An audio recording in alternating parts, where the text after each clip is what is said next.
Vous allez maintenant écouter un podcast du Trio économique. Savez-vous que la version intégrale avec bonus est disponible sur patreon.com/isénéchal. Vous aurez accès au podcast dès qu'il est prêt, c'est-à-dire probablement environ 3 semaines avant la date d'aujourd'hui.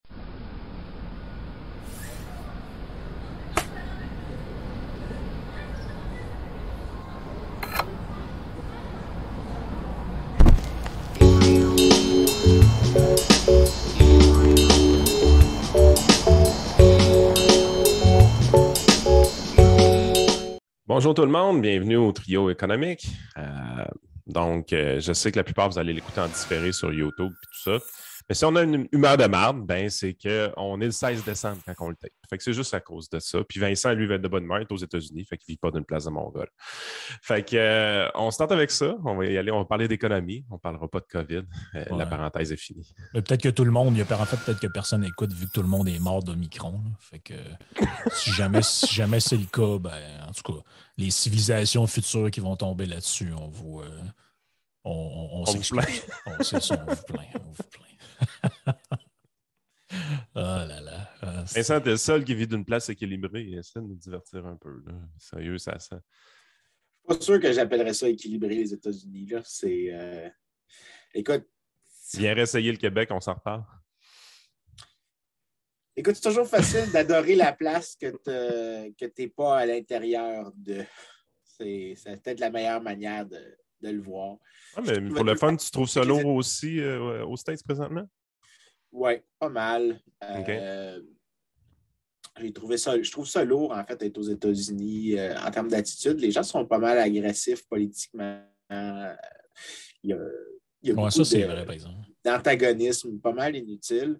Mais en même temps, il y a plein de choses qui vont mieux qu'au Québec, que ce soit, par exemple, les taux d'impôt plus bas, le coût de la vie qui est quand même beaucoup plus bas pour une multitude de biens et services. La diversité de services est beaucoup plus grande. Il y a des gains incroyables aux États-Unis, mais en même temps, il y a des désavantages. Là. C'est sûr qu'il n'y a pas une place de parfaite. Là. Ça, je pense que tout le monde est au courant. Là, écoute, le gazon est toujours plus vert chez le voisin. En tout cas, ici, il est jaune dans le Christ, ça, je peux te le dire. Par contre, ce que je peux te dire, c'est que moi, j'ai du gazon, j'ai pas de neige. Il n'a pas encore fait en bas de zéro depuis que je suis arrivé. Ouais, ça, c'est un fait. Il n'est pas jaune, mon gazon. Il est juste pas là. Moi, c'est très vert présentement. J'ai fait une belle petite marche tantôt, pas de manteau. Ah, j'étais bien, là. Mais vous ne trouvez pas ça lourd, vous autres, avant qu'on rentre dans le sujet là, du jour? Me semble que, je ne sais pas si c'est de même partout ça boule, là, mais il me semble qu'il n'y a jamais rien de bien. C'est comme si tout est tout le temps ultra négatif. Moi, pour ce qu'on fait, puis pour toutes sortes d'affaires de ma job puis de ma vie, je regarde les nouvelles à tous les jours. Là, je veux dire, OK, il se passe telle affaire, il se passe telle affaire. Et quand tu suis ce qui se passe au Québec, c'est comme si il n'y a jamais rien de positif qui arrive. Là, notre bilan environnemental, c'est un désastre, on va tous mourir. La COVID, c'est un désastre. La langue française, c'est un désastre. Tout est toujours, on dirait qu'on vit dans le pire monde de l'histoire humaine. Puis pourtant, tu regardes les chiffres, tu te dis, ben, le bilan de plein d'affaires s'améliore au fil du temps. On a quand même une certaine progression par rapport à plein d'affaires. On ne vit pas dans une place où les gens meurent de faim chaque jour. Mais l'espèce de prisme déformant des médias, là, pour reprendre cette expression-là, c'est comme si tu es toujours martelé d'informations qui te font sentir mal. Comme si, genre, tout va toujours mal. Moi, je trouve que ça devient très lourd à long. Là. Je comprends pourquoi il y a autant de gens qui travaillent dans les médias qui virent complètement cinglés à un moment donné. Là. Parce que tu es comme martelé de ça tout le temps. Là. C'est jour après jour. Là, tu regardes une affaire, bon, qui vient de dire quoi? Bon, un tel de tel parti politique. Là, on s'en va dans le mur, puis on va tous mourir à cause des changements climatiques. Bon, une autre affaire. Là, une enseignante qui se fait mettre dehors parce qu'elle porte un voile. Hey, là, c'est telle affaire, puis l'autre qui c'est constant, jour après jour. Moi, je sais pas, je trouve qu'il y a une lourdeur relative à ça. C'est un climat très lourd. Je ne sais pas comment c'est aux États-Unis, Vincent, si ça ressemble à ça, mais en tout cas, ici, c'est très lourd. Ben écoute, c'est pas mal partout pareil, la mentalité de chercher la mauvaise nouvelle. C'est une tentation assez normale, surtout dans les médias, parce que tu vois, en France, qu'est-ce qui vend aussi bien que de dire que tout va mal, que l'univers s'en va, all's going to hell, all's going to shit, blablabla. Bla, bla, bla, bla. Ça vend bien plus que mon optimisme à moi ou il n'y a pas grand-chose à faire contre ça. Hein. C'est ça qui est le plus troublant dans l'histoire, parce que c'est très psychologique. Le ressenti qu'on a. Tu sais, il y a toutes sortes de recherches par rapport à ça, là, au niveau psychologique, mais par exemple, nous autres, dans le monde financier, ce qu'on nous parle souvent, c'est une perte est ressentie 2 à 3 fois plus qu'un gain, de la même ampleur. Donc, les gens deviennent par défaut éventuellement averses au risque à cause de ça. Dans le média, c'est exactement ça. Je veux dire, la bonne nouvelle TVA, la bonne nouvelle General Motors qu'on avait dans le temps, là, ça devait être le moment où est-ce que le monde allait pisser à C'est le bonjour. Je veux dire, il n'y a personne qui écoute ces nouvelles-là pour vrai, puis qui fait « Ah, ouais, c'est quand même cool, ça, cette affaire-là. » C'est vraiment tout le temps bon. Puis je parlais avec un journaliste très local récemment, j'ai arbitré au hockey avec lui. Lui a toujours été dans les médias locaux. Ça ne lui a jamais intéressé d'aller dans les grands médias nationaux. Puis, il fait du fait divers. Puis, il dit, tu sais, Yann, il dit, c'est mes pages à moi, dans le journal, qui sont les plus lues.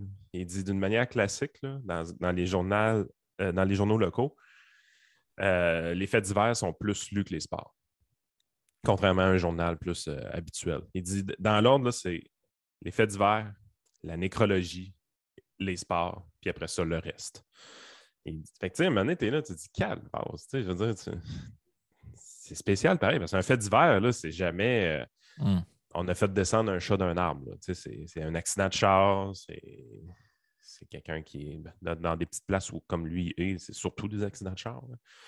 Mais c'est tout le temps savoir, c'est qui qui a battu sa femme? Là? On a-tu le nom dans l'article? Puis c'est ça qui a le plus de clics tout le temps. Fait que, c'est un peu la nature humaine d'être comme ça. Puis à un moment donné, tu es là, tu dis, OK, on va essayer de changer les choses. Qu'est-ce qu'on peut faire? On peut rien faire. Non, c'est vrai que je ne suis pas sûr que ça se change nécessairement. Là.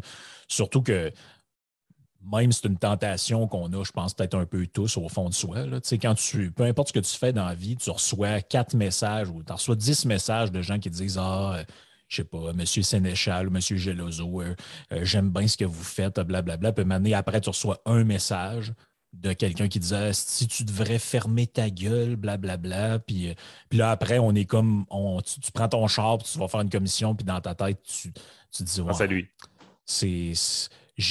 Peut-être je me suis mal exprimé ou telle affaire. Dans le fond, on accorde beaucoup trop d'importance aux trucs négatifs par rapport aux trucs positifs, mais c'est pas un jugement de valeur que je fais, plus qu'un constat. J'ai l'impression que c'est comme un peu naturel à l'humain. C'est comme tu vas à l'université, tu as des super bons résultats, tu poches un examen, tu vas avoir tendance à plus focaliser là-dessus que sur les 3 ou 4 autres que tu as eu 90 ou 95 %. Tu vas voir ton échec, tu vas surévaluer l'importance de ça. Je sais pas, tout ça participe un peu peut-être de la même affaire. Il y a peut-être aussi la possibilité, là, je suis vraiment juste en train d'explorer une idée, mais chaque fois que je pense à ça, la petite chose qui traîne dans le fond de ma tête, c'est que certaines personnes se disent c'est peut-être mieux qu'on ait un certain outlook négatif, parce que si tu vois juste le positif, c'est un peu contre-révolutionnaire, dans le sens que tu ne vas pas essayer d'améliorer. Non, c'est plus voilà, dans le sens comme ça. Si la peur qu'on a comme être humain de perdre quelque chose, de se faire mal ou de se blesser, si on n'avait pas ça de manière révolutionnaire, on aurait comme disparu il y a un bon bout. Parce que tu te dis, regarde, en général, ça va bien. Alors, je pourrais essayer de mettre ma main sur ce truc-là qui a l'air très chaud, donc je vais me brûler. La réalité, c'est que l'être humain, en étant capable d'imaginer le pire qui peut se produire, peut-être justement réussi à éviter des scénarios extrêmes. Il n'y a pas de peut-être. Ce que tu dis là, ça fait partie de toutes sortes de recherches. Là, effectivement, que tout ce qu'on vient de décrire là vient effectivement de nos instincts plus que quelque chose qui est parfaitement raisonnable. C'est sûr que le gars qui arrive de la Nouvelle-France avec avec ses enfants ou sa femme, puis il regarde ça, il fait il y a quelqu'un qui me dit que dans 2 mois, là, il va probablement faire -20, -25. Fait que si je ne construis pas ma maison maintenant, moi et ma famille, on est morts. probablement plus de chances de survivre que celui qui fait « Oh, ben, tu sais, l'important, c'est d'être heureux aujourd'hui puis de vivre le moment présent. On verra quand le froid arrivera. » Oui, mais en fait, le petit tweak que je me demande, c'est que si c'est... Parce qu'il y a deux possibilités. C'est que la mentalité de « what could go wrong », que c'est un truc évolutionnaire qu'on a développé pour survivre, c'est parfait. Mais est-ce que ce réflexe-là est aussi pertinent dans une société d'abondance comme celle dans laquelle on est aujourd'hui? Je ne suis pas convaincu parce qu'on a des réflexes qui viennent de l'évolution qui sont peut-être plus autant nécessaires aujourd'hui que dans le passé, mais génétiquement ou biologiquement, on est conditionné pour agir avec ça. Ça, c'est la partie qui m'intéresse beaucoup plus. L'explication, je trouve qu'en fait, tu as raison, il y a une littérature là-dessus, puis c'est pas mal clair qu'il y avait une raison pour ces traits-là, ces espèces de règles heuristiques qui se sont transmises à travers les générations. Mais de savoir, est-ce que la transmission mérite qu'on s'en départisse, surtout si on l'a presque imbriqué de manière génétique dans notre fonctionnement, est-ce que ça peut disparaître? Parce que je ne le vois pas comme étant très utile, l'aspect de s'imaginer le pire scénario à chaque situation dans une société où est-ce que le coût d'une erreur aujourd'hui, c'est pas la même chose. Frank, il dit, le gars de la Nouvelle-France, s'il ne faisait pas ce qu'il avait à faire, il mourrait de faim ou il mourrait dehors gelé. Effectivement, mais aujourd'hui, le coût d'une erreur minime, c'est quoi? C'est pas gigantesque. Ce serait-tu, j'ai une idée comme ça, mais ce serait-tu ce qu'on est en train d'essayer de faire un peu avec les pharmaceutiques, sans nécessairement avoir un grand succès, là. Mais je veux dire, plus notre société devient confortable, plus l'anxiété apparente est un problème, dans le sens que il y a probablement plus de gens anxieux aussi dans les années 50-60, mais je veux dire, on ne considérait pas ça vraiment, les troubles mentaux, des choses comme ça. Maintenant, c'est plus open, on en parle plus facile d'avoir une consultation, un arrêt de travail, peu importe. Mais aujourd'hui, l'anxiété est très présente dans les diagnostics et également aussi très traitée par du médical, des médicaments notamment.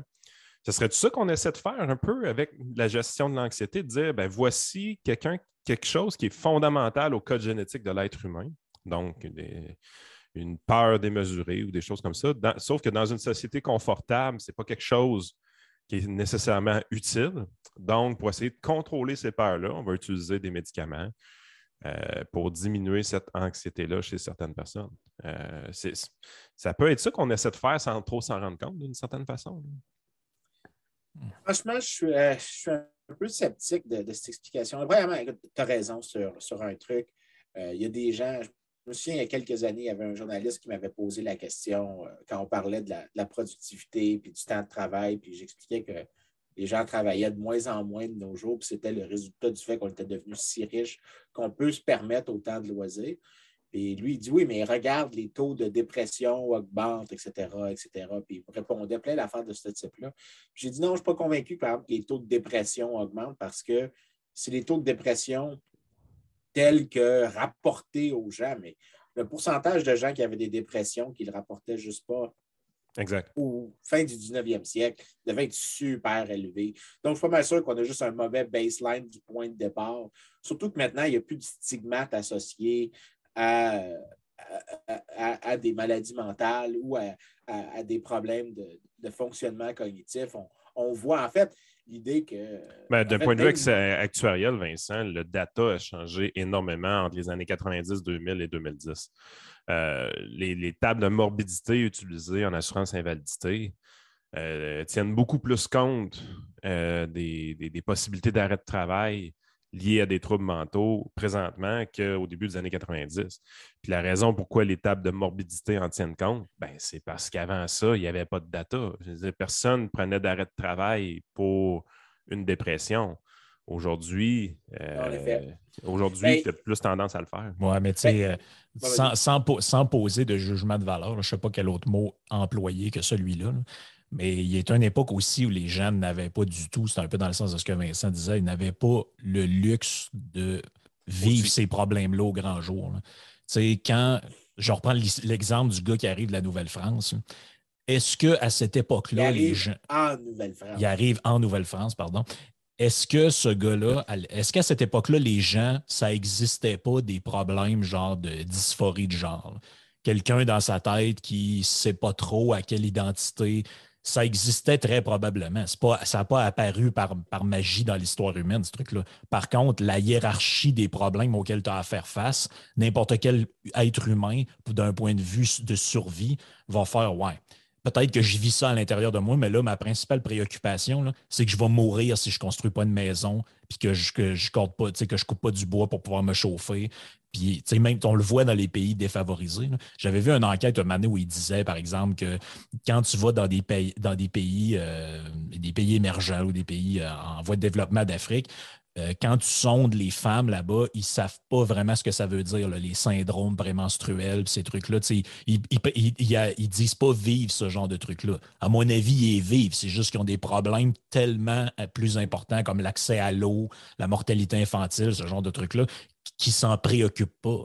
Il y a un peu ce qu'on disait avec les gens dans certains pays d'Afrique. Ah, là-bas, le COVID, ça ne les dérange pas. C'est pas que ça ne les dérange pas, c'est qu'ils ont peut-être 25 autres maladies duquel ils peuvent mourir qui sont plus graves. Ouais. Il y a aussi le fait qu'il faut considérer un peu l'évolution des maladies mentales. Bon, là, on va aller, on vire un petit peu plus loin de où est-ce qu'on était allé, mais c'est un classique. Les gens pensent que, en fait, puisque j'ai des articles scientifiques sur les maladies mentales, donc sur l'économie, en fait, des maladies mentales. J'en ai 2, j'en ai un 3e que je suis en train d'écrire. Premièrement, il faut comprendre que pendant très longtemps, on avait la perception que des maladies mentales, c'était des problèmes permanents.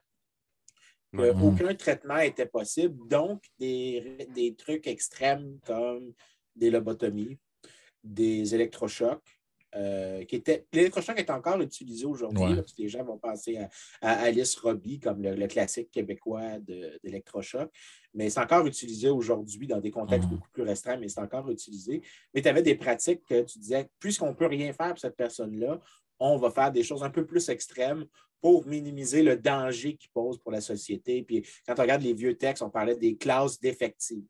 Alors qu'aujourd'hui, on est conscient que même des gens qui disent avoir des maladies mentales répondent aux incitations. Parce que ça, c'est le bon test de savoir si la différence entre une maladie mentale ou une contrainte qui est plus difficile à gérer avec. Parce que si c'est une contrainte qui est plus difficile à gérer avec, ça veut dire... Ben, une contrainte, c'est plus dans le sens que tu n'es pas fonctionnel en société.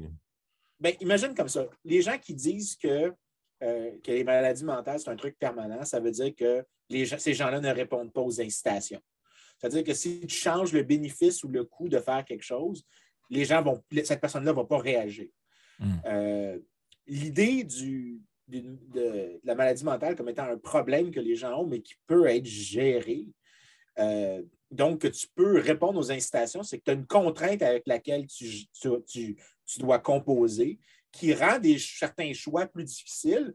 Mais si on t'apprend à réduire les coûts, à de mieux les gérer ou réduire le coût de certains bons choix, de réorganiser tes actions ou tes routines de manière justement à créer une stabilité, ben, tu permets à la personne justement de gérer son problème qui lui vient avec, mais ça devient, dans ce cas-ci, ce qu'on appelle une réponse. C'est-à-dire que la personne est capable de répondre aux incitations. De nos jours, la plupart des gens qui ont des problèmes tant lourds que des problèmes plus légers vont consulter parce qu'ils sont conscients que c'est pas plaisant avoir une maladie mentale, mais ce n'est pas une fatalité. Il y a des manières de gérer ça. Mais l'idée que quand tu dis ça peut se gérer, que tu peux prendre des médicaments, que tu peux consulter des psychologues, d'avoir des suivis, des gestions des sources anxiogènes. Tous ces éléments-là, ça vient du fait qu'on a enlevé la stigmate sur ce qu'on appellerait des maladies, sur ce qu'on appelle, je déteste le mot maladie mentale parce que ça enclone bien des choses, mais par exemple, Winston Churchill lui-même disait qu'il était un dépressif naturel, qui était très dépressif même, il appelait ça son Black Dog. C'était commun chez les gens, mais lui n'en parlait pas publiquement, il en parlait uniquement à un cercle très restreint d'amis. Mais de nos jours, un politicien, même des politiciens peuvent en parler de difficultés qu'ils ont eues ou d'addictions qu'ils ont eues pour des addictions qu'ils ont développées pour gérer des problèmes. C'est juste, par exemple, de toute façon, on voit le nez de certains politiciens. Oui, mais regarde, juste la semaine passée aux États-Unis, comment elle s'appelle? Billie Eilish, qui n'est pas une super bonne chanteuse, mais elle est sortie publiquement en disant, je pense que c'était au show d'Howard Stern, qu'elle avait une addiction à la pornographie depuis qu'elle avait comme 12-13 ans.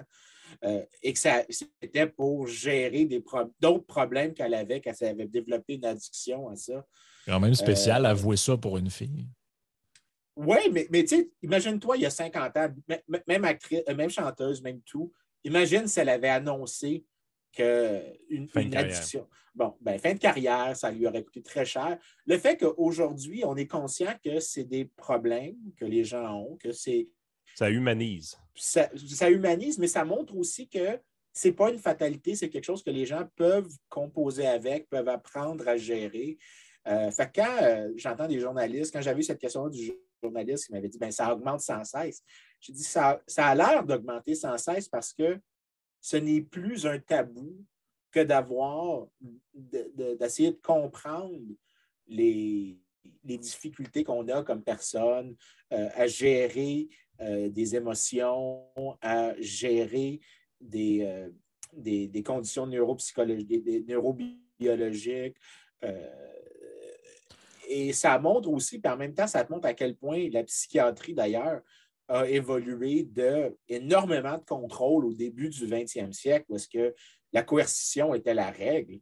Alors qu'aujourd'hui, bon, on a des cas de coercition en psychiatrie parce qu'il y a des cas extrêmes, là, comme des gens qui sont absolument violents, qui sont une menace à autrui et à eux-mêmes. Donc là, il y a une justification pour certaines formes de coercition, mais en général, la coercition, la tendance en psychiatrie, c'est de s'éloigner de la coercition parce qu'on est conscient que c'est très souvent des comportements qui sont gérables avec des suivis, avec soit des médicaments dans certains cas plus extrêmes, mais des fois, des trucs aussi légers que parler à un psychologue une fois par semaine ou d'avoir des services en ligne. Aujourd'hui, maintenant, je pense qu'il y en a aux États-Unis comme BetterHelp.com que tu peux rencontrer par Zoom un psychologue pour parler, pour faire du sens de tes émotions, pour faire face de certaines conditions que tu as, de gérer des sources anxiogènes. On est conscient qu'il existe des troubles obsessifs compulsifs. Tout ça, le fait que maintenant on est capable d'en parler, ça montre aussi qu'on est maintenant conscient que c'est quelque chose qu'on peut contrôler individuellement. Fait que, tu sais, je mettrais ça de côté, là, cette espèce d'idée-là qu'on est otage à soi-même. Non, on a beaucoup plus de contrôle sur nos vies que ce qu'on réalise. Puis je pense que maintenant, pour revenir à ce que Yann disait, qu'on a fait une grosse écartade là-dessus, je pense que les médicaments, la consommation de médicaments, dans certains cas, je ne suis pas comme Russell Brand. En fait, je suis très favorable à la consommation de médicaments pour justement contrôler certains aspects de nos vies, la gestion des humeurs, mais parfois, ça peut être aussi simple que la meilleure performance. Donc, écoute, dans le monde académique, le nombre de chercheurs que je sais qui prennent des substances qui sont brain enhancing, puis qui sont conscients du coup que ça apporte sur leur santé, soit du temps passant, là, parce qu'ils savent, là, ils ne sont pas niaiseux. Mais ils se font grossir le cerveau pour vrai, là, comme le monde qui se font grossir, tu sais quoi? Je sais pas de quoi tu parles. Je sais de quoi tu parles pour le grossir, tu sais quoi, mais je ne parle pas de grossir le cerveau, je parle de... Non, je sais, je niaise. Non, mais par exemple, je sais qu'il y a de la consommation encore de LSD qui se fait dans les universités. Mais ça, la morphine aussi pendant longtemps. Ça a l'air d'un... Le LSD, sérieusement, là, c'est-tu réellement quelque chose qui peut améliorer les capacités intellectuelles d'une personne? Non. Ça a l'air d'un gros mythe, je trouve, cette affaire-là. Mais avant le LSD, c'était quoi qu'il y avait ce mythe-là? C'était la coke. Sigmund Freud a écrit une partie de son œuvre défoncée sur la coke. Là. Avant ça, c'était l'opium. René Descartes a écrit des affaires sur l'opium. il y a toujours eu cette recherche-là de substances altérant la conscience.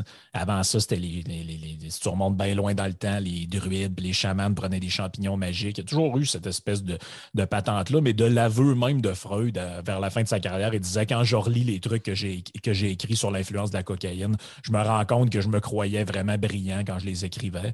Et que finalement, un coup que tu es à jeun, c'est peut-être moins intelligent que ce que tu penses. Écoute, pendant que tu parlais de ça, j'ai cherché, il y avait une étude que j'avais lue via Reason Magazine, qui est le magazine des libertariens aux États-Unis. C'était écrit par Jacob Solom qui rapportait un article dans, je viens de le trouver, là, The Journal of Nervous and Mental Disease, qui avait fait la première étude en presque 40 ans sur le LSD. Donc, il faut comprendre qu'il n'y avait pas eu énormément de recherches sur le LSD après les années 70, genre très, très peu, presque zéro. Et là, ce qui s'est passé, c'est qu'il y a eu une enquête qui a été faite. Puis là, je ne me souviens pas des résultats, fait que je suis en train de les lire littéralement pendant qu'on se parle là, avec vous. Première étude en 40 ans dans un des top journaux de la profession. 2 psychiatres en Suisse. Ils ont administré sur un groupe de 12 personnes avec des maladies terminales une dose de 200 microgrammes de LSD à 8 des 12 participants. Les autres ont reçu 1/10, donc 20 microgrammes. Et ce qu'ils ont trouvé, c'est, je cherche la chose, positive effect persisted a year later. These results indicate that when administered safely in a methodologically rigorous, medically supervised psychotherapeutic setting, LSD can reduce anxiety. Donc, il y a l'air d'avoir des bénéfices qui viennent de ça. Par contre, je regarde la liste des bénéfices qu'ils mentionnent, ils n'ont pas l'air de parler de la performance Ça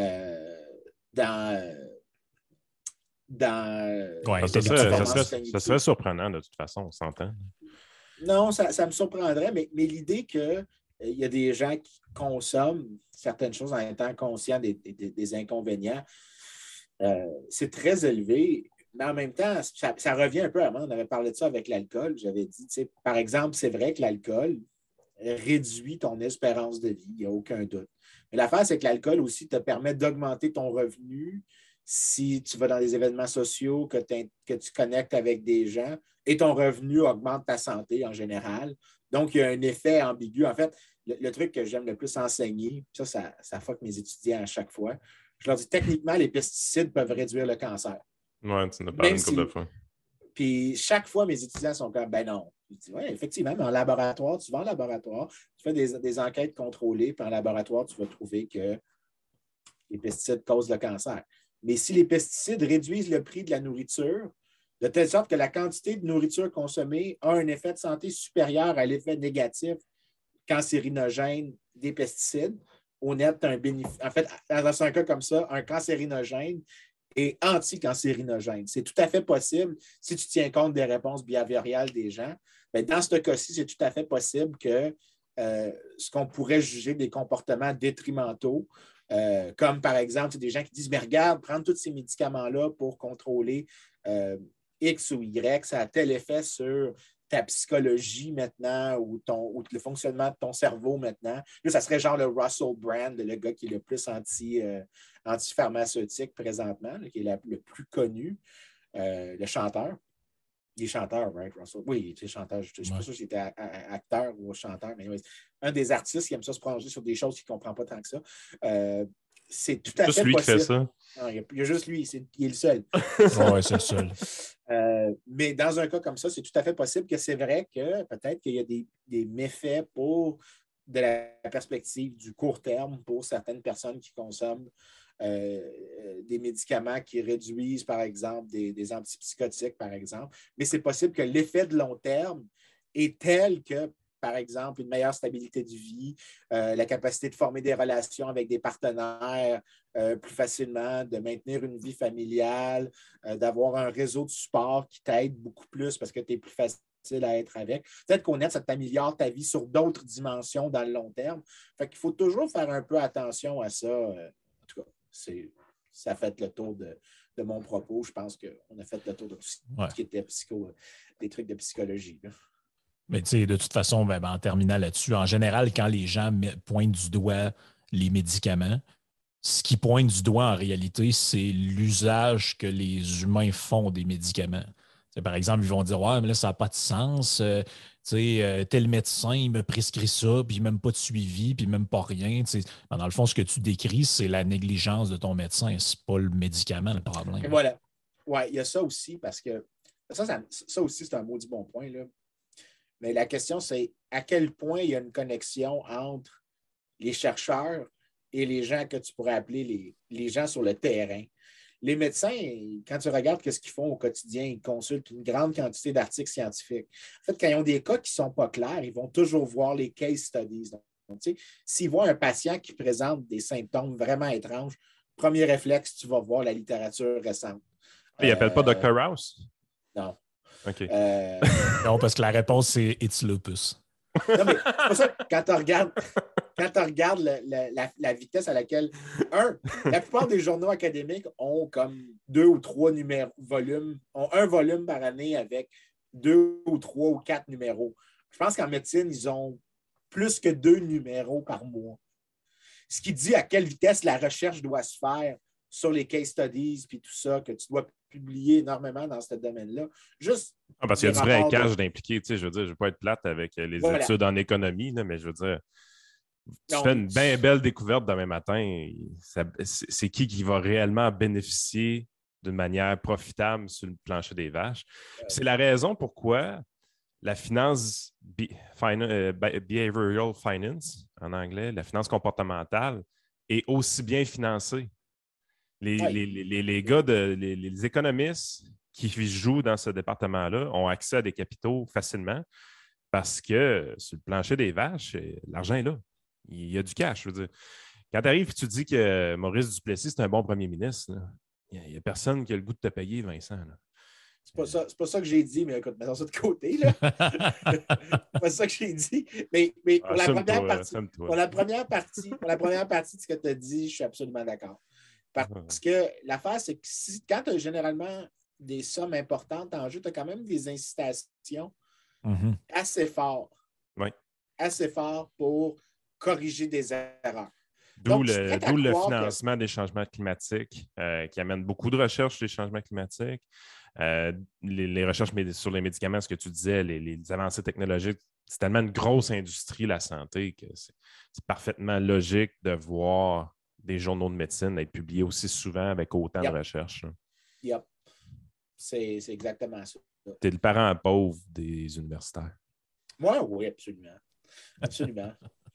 La seule raison que je suis embauché dans une université, c'est parce que je dois enseigner à certaines des personnes qui sont beaucoup plus utiles que moi plus tard. Ah là là. Mais c'est correct de même. Là. Ça prend. Mais au moins, écoute, je ne suis pas député. Ouais, c'est ça. Comme ça, je le vois. Quand je me dis à quel point je suis utile, je me rappelle que je pourrais être élu à l'Assemblée nationale. Puis là, je me sens mieux comme personne. Ah, mais c'est pas inutile quand même. C'est pas inutile. C'est juste plus difficile d'avoir du financement pour votre gamme de recherche. Ah, OK, je pensais que tu disais qu'un politicien, c'était pas inutile. J'étais là. Je ne sais pas de quoi tu parles. Non, je parlais de toi. Tu n'es pas inutile, franchement. Là. Ah, merci, j'apprécie, Yann. Ça me fait sentir tellement mieux. Mais pourtant, Vincent, toi qui aimes la science, tu aimerais ça être en politique parce que ces gens-là, ils sont des gens qui sont près de la science, ils écoutent toujours le savoir des experts, puis ils ne lui font jamais un enfant dans le dos. C'est ça qu'il faut retenir. Moi, c'est ce que j'ai compris des derniers mois. Je ne suis pas cynique du tout là, pour les gens qui n'ont pas compris. Là. Non. Ça, ce n'est pas mon genre, pareil. Non, mais moi, je pense qu'en fait, ce qu'il nous faut, là, c'est que je sois nommé scientifique en chef et premier ministre simultanément. Et je vous promets, comme scientifique, de ne rien faire. Tout ce que je veux, c'est que vous me donniez tous 1% de votre revenu, puis je m'en tiens à ça. C'est tout. C'est juste ça que je demande. Moi, je pense que ça c'est la meilleure gestion scientifique. Quelqu'un qui me dirait qu'il veut se faire élire en disant « Pendant les 4 prochaines années, je vous promets de ne rien faire. » Moi, je vote direct pour lui. Hein. Moi aussi. S'il y a mon vote, c'est sûr. Je me forcerais pour aller voter. Fais même pas de réforme. Change-les même pas le système. Fais juste pas y toucher. Non, mais c'est pas pire, les gens pensent que c'est mauvais, ça, mais il y a un article super connu en économie qui a fait gagner un prix Nobel à 2 Tu t'en personnes. vas en Belgique, sûrement? Non, c'est... Non, parce ça qu'il y avait eu un parlement qui a eu lieu pendant plusieurs mois. Ah oui, ben, ça serait un bon exemple de ce que je t'avais de dire. Okay. Le propos de ces gars-là, le papier s'appelait, mon Dieu, là, je vais le trouver. Mon Dieu, c'était Kidlin and Prescott.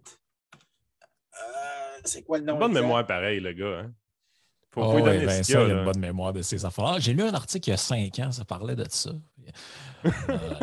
Moi, je me suis souvent posé la question si on refaisait, mettons, on remonte l'histoire, puis on prend, je sais pas, ce que les politiciens ont fait dans les 4-5 dernières années et qu'on regarde les décisions qu'ils ont prises, puis on fait juste lancer un 25 cents dans les airs.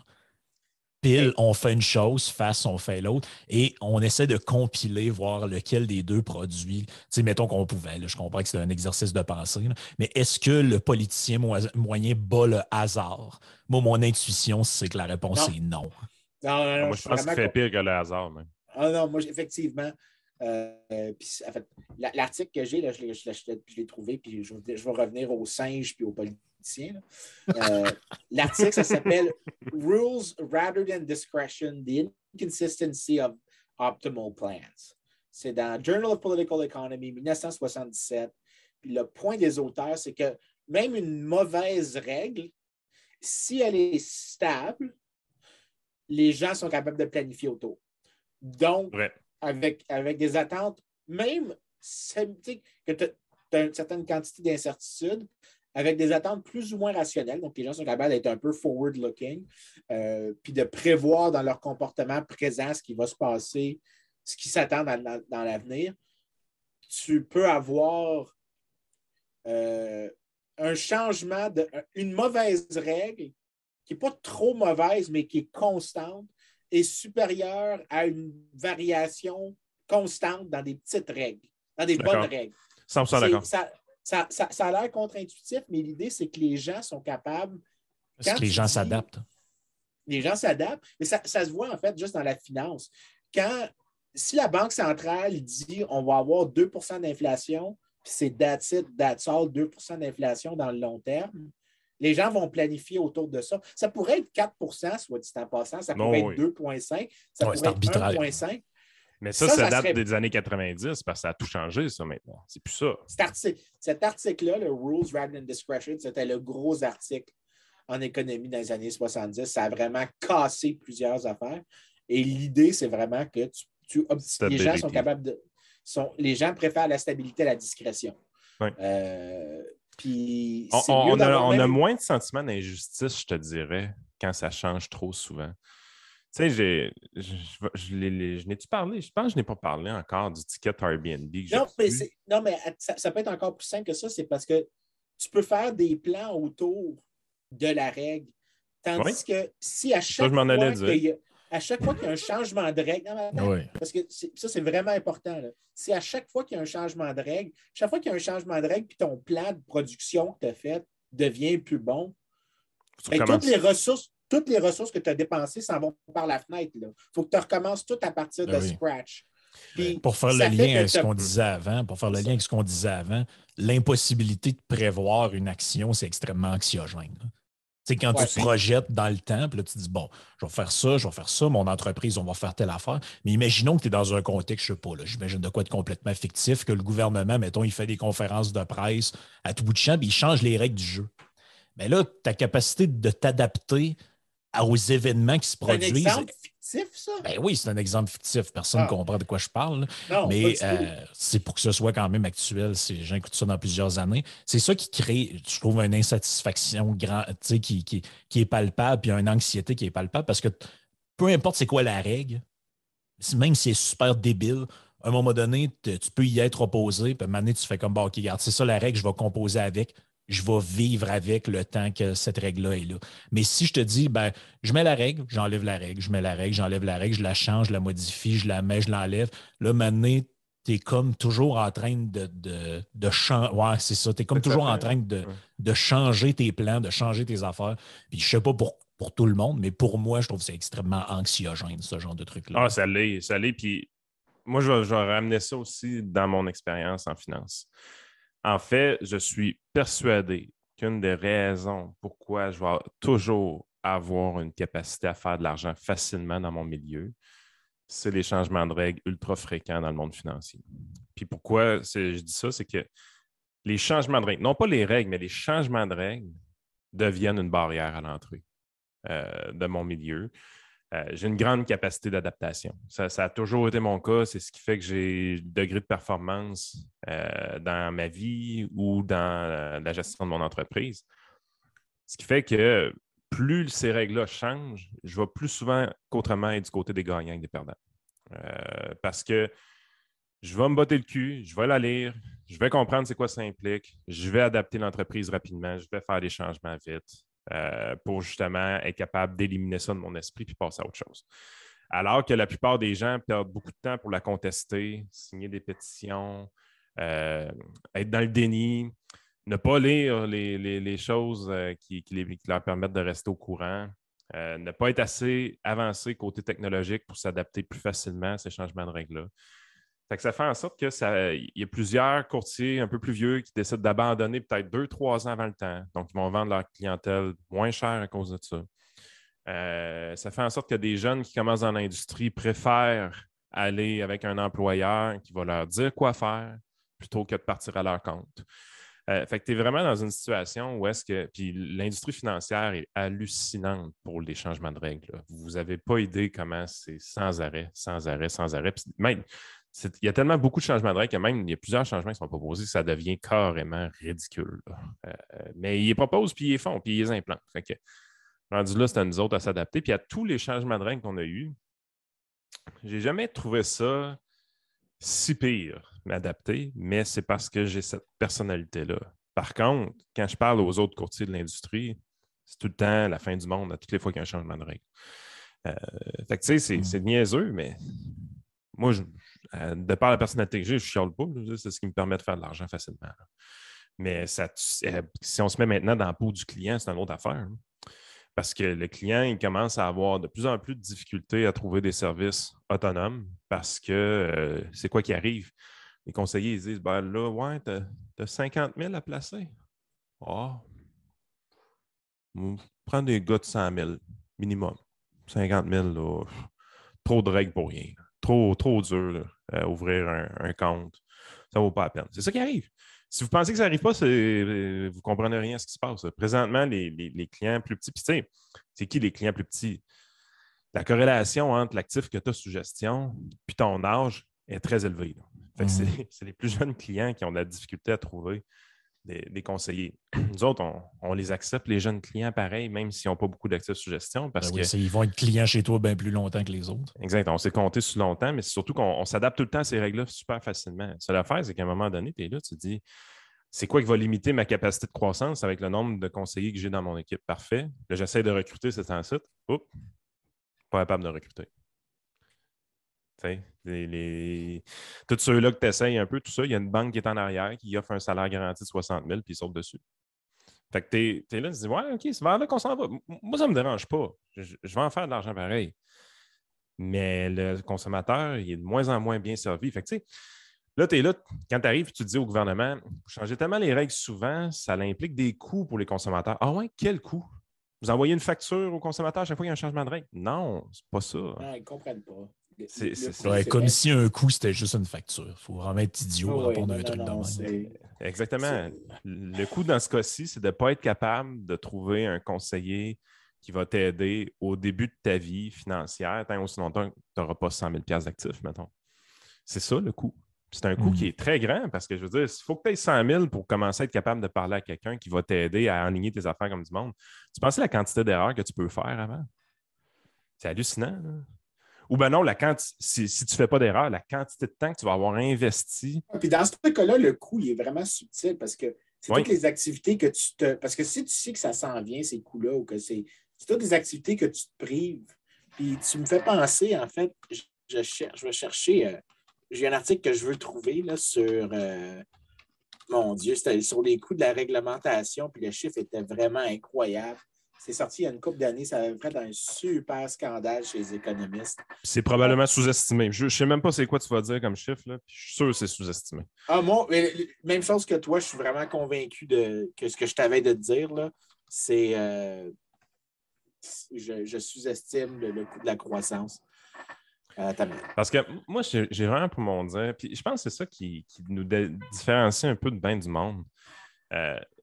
Moi, dans le fond, quand j'arrive puis je vois les choses que j'aime pas dans la société puis que je pense qu'on devrait changer, c'est pas parce que j'ai l'impression de souffrir ou ben non que ma vie est vraiment plus merdique qu'il y a 10 ans. C'est pas vrai. C'est pas vrai. C'est parce que je suis capable d'envisager dans quel monde on serait capable de vivre. Comment on pourrait vivre dans quelque chose d'encore plus productif, d'encore plus confortable, d'encore plus riche, d'en faire bénéficier plus de gens aussi. Pas juste une élite, mais vraiment d'agrandir le cercle de gens qui ont accès à ce niveau de confort-là. C'est ça qu'on envisage dans notre tête. Tu sais, quand on parle d'un système de santé efficace, ben, ce qu'on voit, c'est comment on pourrait faire mieux. Fait que c'est pas une rengaine comme de quoi qu'on souffre, c'est une rengaine comme de quoi on a tout le temps un sentiment qu'on n'accomplit pas ce qu'on devrait accomplir comme nation ou comme peuple. Puis les solutions qu'on propose, c'est toujours vers plus de liberté, vers plus d'autonomie, parce qu'on sait que c'est ça les recettes gagnantes pour que ça fonctionne. Mais la chose qu'on va se faire répondre, pourquoi tu chiales? Québec a un meilleur taux de chômage que l'Ontario.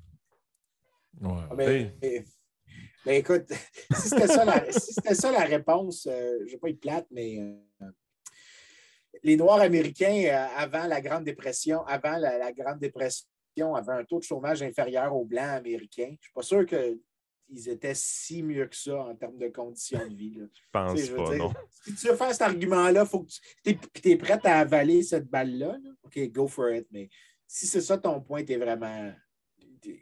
avale, je vais te donner des points pour cohérence, mais taux de chômage, tu peux avoir des taux de chômage dans... En fait, meilleur exemple que ça.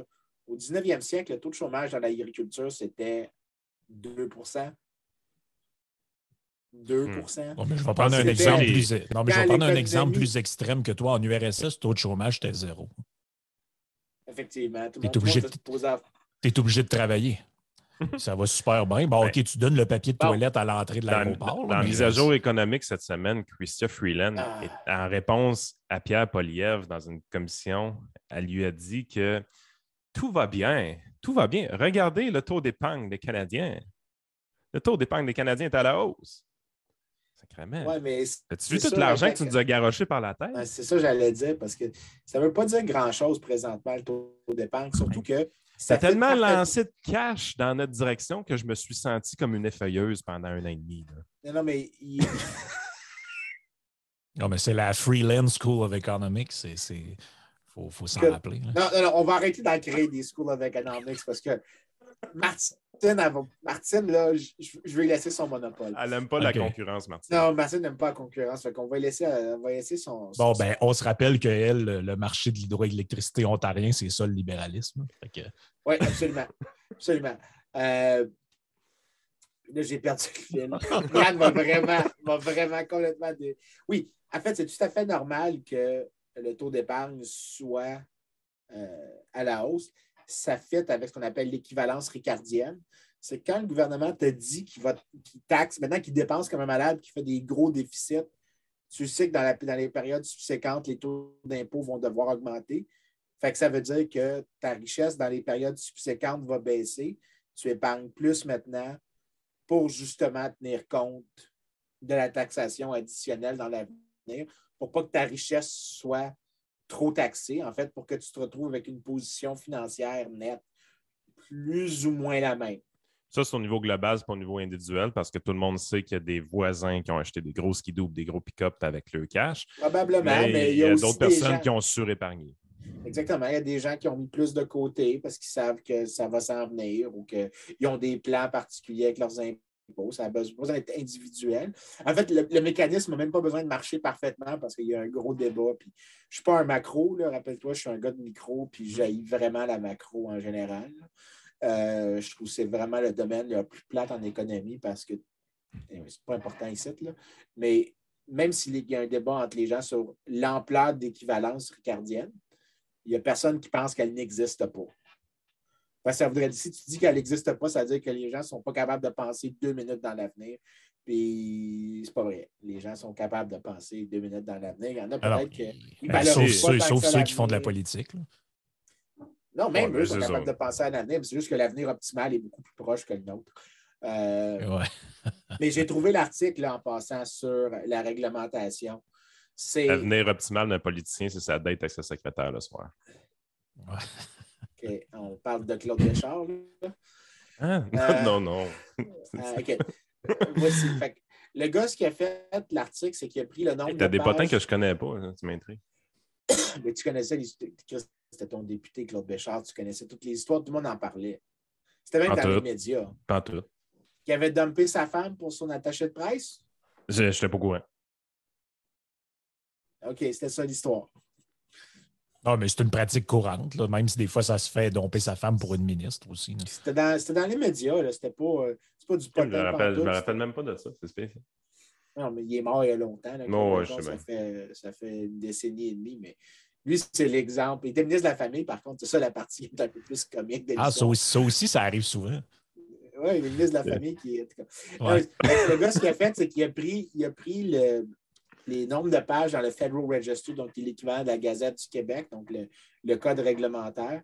Puis ce qu'il a trouvé, c'est que la réduction, c'est en réduisant les activités potentielles des entreprises, le PIB des États-Unis aurait été 54 trillions en anglais, trillions, au lieu de 15,1 en 2000. 54 000 milliards, dans le fond. 54 000 milliards au lieu de 15. 15 000 milliards.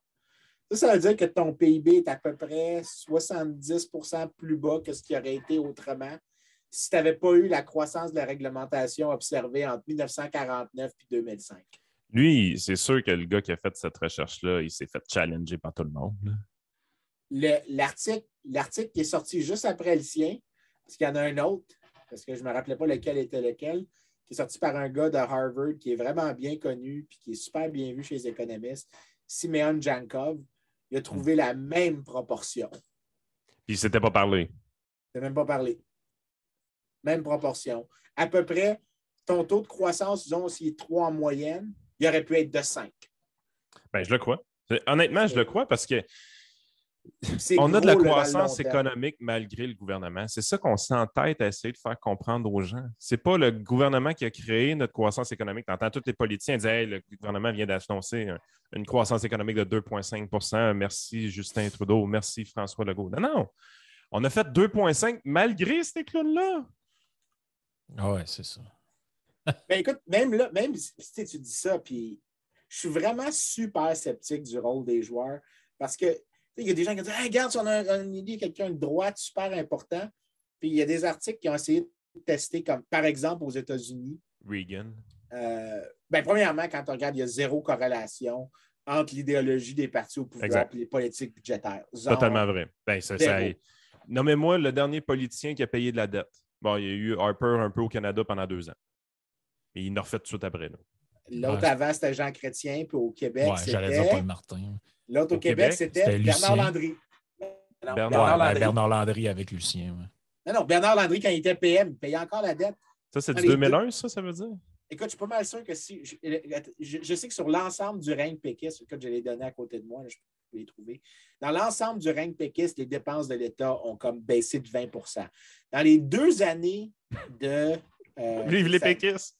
Non, mais tu sais, ça t'en dit beaucoup. Mais dans les 2 années... Travaille pas, ce monde-là, qui aille travailler. Travailler! C'est ça, le problème, c'est tout le monde, ça travaille pas. On a un cours du roi Péto ici, là. Vous aurez le temps de dormir quand vous serez mort. Hey, ça, c'était malade, pareil, à Lucien Bouchard qui se faisait poivrer par Amir Kadir en commission parlementaire. Est-ce que c'est devenu la mode là, dans cette institution là, de s'adresser aux gens et de leur faire des procès d'intention? On est dans la cour du roi Péto ici? Il y a quel droit qui me parle de même, ce gars-là? Il est en dehors de ses pompes, lui, là. Sur l'imitation, j'ai vraiment de la... Je sais pas comment tu fais de faire des imitations de moi, Frank. C'est vraiment impressionnant. Je sais pas quoi dire pour vrai, là. Je suis vraiment sur le cul. Écoute, j'ai les dépenses publiques en pourcentage du PIB. Frank, après sa maîtrise en philosophie, il cherche des nouvelles façons de faire de l'argent. OK, Ouais, non. c'est ça. Il y a le podcasting, puis là, il s'en va vers l'imitation tranquillement, pas vite. Là. Il pense qu'André-Philippe Gagnon va prendre sa retraite bientôt. Ouais, c'est ça. OK. Fait que le règne des péquistes de 1994 à 2003, l'État est passé de 24,5 du PIB son plus bas, c'était 22. OK, c'est en proportion. Oui. Fait que tu as baissé à peu près à 20 Le pic, c'était quand Bouchard, la dernière année de Bouchard. Fait que l'État a rémunéré à peu près relativement l'économie de 10 mais sous Landry, ça a augmenté. Mais tu sais, quand je dis ça a augmenté, c'est 2001, quand il prend le pouvoir, 22,23, 2002, 22,26, 2003, 22,34. Là, on est à quoi, à 35? Oui, ça, c'est les dépenses publiques.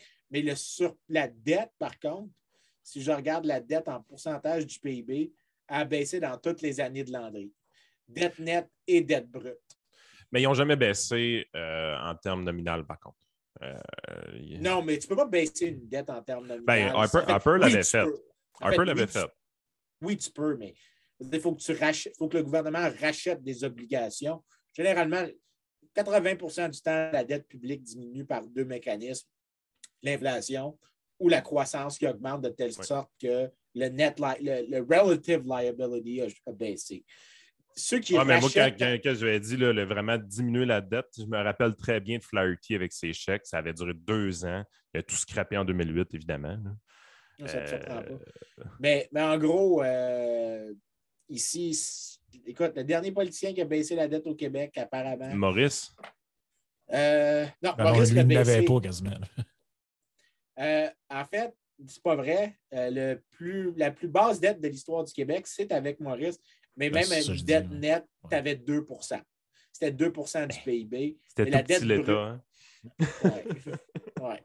Mais quand même, il faut souligner Duplessis, là, quand il a repris le pouvoir en 1944, la dette brute du secteur public, c'était 13 Quand il est mort, c'était 5 Good job, Maurice. Fait 4,8, excuse-moi. Je regarde des chiffres, là. Maurice Duplessis a quand même réduit la dette publique, puis la dette nette, la chute est encore plus intense. La dette nette était à 10, c'est tombé à 1,97. Good job. Il faut quand même lui donner ça au bonhomme. Là. Il a fait tout le job de réduction des dépenses publiques. On s'en va dans le champ de droite encore, là, puis c'est pas grave. Tu sais, Maurice, là, il y a toutes ces histoires de corruption. Tu sais, on a attaqué la grande noirceur, tout ça, avec des histoires de corruption. Quand tu regardes un peu le maire de Laval, si je ne me trompe pas, Corriveau, ça se peut-tu? Vaillancourt. Vaillancourt. Le gars, c'est un tout croche. Là. Mais... Qui était le frère d'un de mes profs à l'Université de Montréal. le gars, c'est un solide tout croche, mais quand tu parles aux gens de Laval, là, il n'était pas choqué pantoute de sa gestion. Là. Puis il n'est pas laissé une ville endettée tellement. À un moment donné, tu es là, tu te dis, y a-tu un lien? Genre, un politicien qui a beaucoup de facilité à tomber dans les affaires louches et pas nécessairement un politicien qui endette beaucoup sa population. Ben écoute, mon père a ses affaires à Laval, puis ça fait, mon Dieu, combien d'années que le gars il a perdu sa job comme maire? C'est un 7-8 ans minimum. Là. Ouais, c'est pas longtemps après l'histoire de la commission Charbonneau, me semble. Ouais, c'est ça. Mon père parle encore de lui. Il l'aimait? Il l'aimait, puis il y a des gens à Laval qui parlent encore de lui en vraiment bien. Écoute, honnêtement, c'est un politicien comme n'importe quel autre, mais à la marge, si tu es pour en choisir un qui te demande juste de graisser sa patte puis qui te laisse tranquille, pour moi, le choix est assez clair. Là, je veux dire, ouais, c'est plate, mais ça revient à ce qu'on disait, une mauvaise règle qui est stable est supérieure à des variations constantes dans les règles, même si les règles qui sont proposées ne sont pas atroces. Parce que l'article que je mentionnais tantôt, c'était même une règle qui est optimale, mais que tu changes, parce que disons que le contexte change, tu changes la règle optimale, ça serait mieux de garder une mauvaise règle constante qui n'est pas parfaite, à toujours essayer de faire la règle parfaite. C'était vraiment, quand ces gars-là ont fait cet article-là, c'était vraiment révolutionnaire. Ça voulait dire comme Arrêtez de toucher à vos patentes. Arrêtez d'empêcher les gens de faire des plans. Point barre. Si tu essaies de les empêcher de faire des plans, tu vas juste tout. Démotive. Mais tu sais, quand tu Comme les parlais gens tout à vont l'heure. s'ajuster sur des mauvaises marches. Ouais. Et quand tu parlais tout à l'heure, Vincent, de l'exemple du PQ, l'affaire aussi, puis le lien entre l'idéologie et les finances. Parce que l'affaire aussi, c'est qu'on regarde le PQ de cette époque-là avec ce qui est un peu devenu aujourd'hui. À l'époque de Bernard Landry, il n'y avait pas encore l'idée de faire une fusion avec Amir Kadir et Manon Massé. Faut quand même être honnête. Le vrai PQ de Bernard Landry, c'est la CAQ. Tu sais, je veux dire, la cochonnerie qui s'appelle encore Parti québécois, c'est pas le Parti québécois. C'est le Parti québécois de Bernard Landry, de Lucien Bouchard, c'est François Legault qui le dirige aujourd'hui. Oui, mais tu sais, à l'époque, c'était Bernard Landry qui faisait la promotion du libre-échange. Il faut se rappeler de ce détail-là. Aujourd'hui, ils sont tous rendus protectionnistes. Quand tu ramènes ça, tu fais ah oui, dans le temps, les libéraux étaient contre et Landry était pour. Ça, c'est quand même malade, sur l'accord de libre-échange. Juste se rappeler ça. Parce que, comme quoi, les libéraux, ça fait quand même assez longtemps qu'ils déshonorent le nom de leur parti. Fait que ça, c'est quand même. Il n'y a rien. Écoute, je ne suis pas fan des théories des entrepreneurs qui vendent des produits de scrap comme les vendeurs de soeurs usagées, mais le Parti libéral, c'est pour moi comme le vendeur de soeurs usagées qui prend une. Est-ce que. Je ne sais pas les auditeurs, mais est-ce qu'ils ont déjà vu le film Mathilda? Le père. Mathilda, t'es le film de Noël. T'as pogné ça sur Pornhub, tes affaires, ou t'es sérieux? Non, c'est un film pour enfants des années 90. Okay. Puis c'est avec Danny DeVito puis Maya Wilson. Puis en gros, Danny DeVito, il joue un vendeur de soeurs usagées, mais vraiment un crotté. Là. Puis la manière qu'il réussit à revamper des citrons, des vrais citrons, une des choses qu'il fait, c'est qu'il prend une drill, il la connecte dans l'odomètre, mais il la met à renversement, la drill. Ça fait reculer l'odomètre. Puis quand je pense au Parti libéral, vieux classique. C'est à ça que je pense. Je pense à Danny DeVito qui prend la drill, qui la met à reverse, qui la colle sur l'odomètre, qui la branche dans l'odomètre. Puis, hey, les chiffres reviennent. Regarde, elle a moins de millage. C'est ça le Parti libéral pour moi au Québec. C'est regarde, je te vends du libéralisme, mais tu regardes l'odomètre, puis il est écrit ah, wow, beaucoup de libéralisme. Puis là, tu réalises que non, en réalité, ce char-là, c'est absolument pas un char libéral. C'est pas un char libéral. Ça n'a rien rapport avec ce qu'il dit que c'est. C'est que de la fraude et de la mauvaise représentation aux consommateurs. Hey, mais on vit de quoi au Québec, Vincent? Sérieusement, tu vas t'en ennuyer, là, mais François Legault, présentement, sa stratégie est réellement de positionner sa vraie opposition comme étant GND. Là. Puis, tu sais, c'est quand même assez spécial quand tu y penses un peu. Tu dis, la CAQ a décidé que son réel adversaire, c'était QS. Parce que c'est l'avantage du premier ministre. C'est toi qui identifies l'adversaire. C'est ce qu'ils sont en train de faire depuis quelques semaines. Puis là, tu te dis, attends un peu, on va vraiment vivre dans cette dualité-là pour les prochaines années au Québec. Là.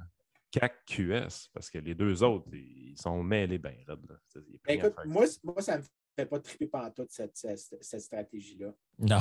Parce que. Ben, moi parce non plus.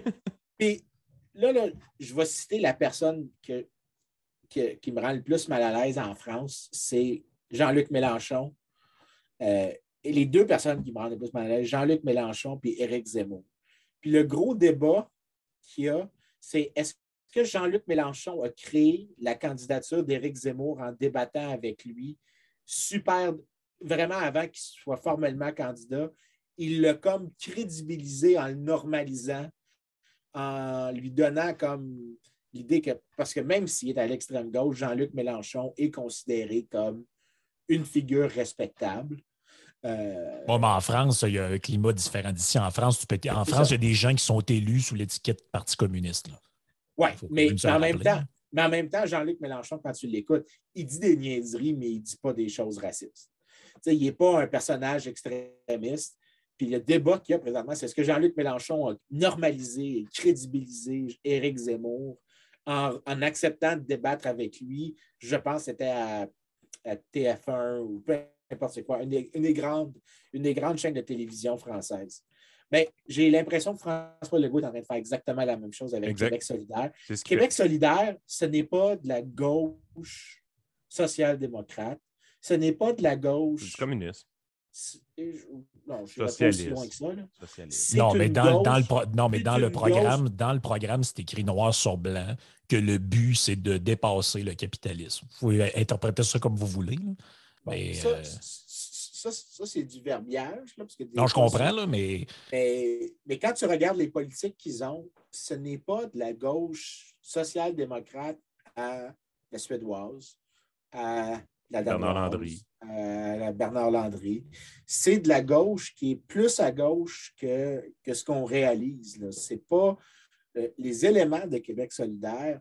Pour moi, puis là, tu sais que je ne suis pas un fan non plus du Parti conservateur. En fait, j'ai toujours dit qu'entre un centre-gauche et un centre-droit, depuis à peu près 5-6 ans, je m'en contrefous.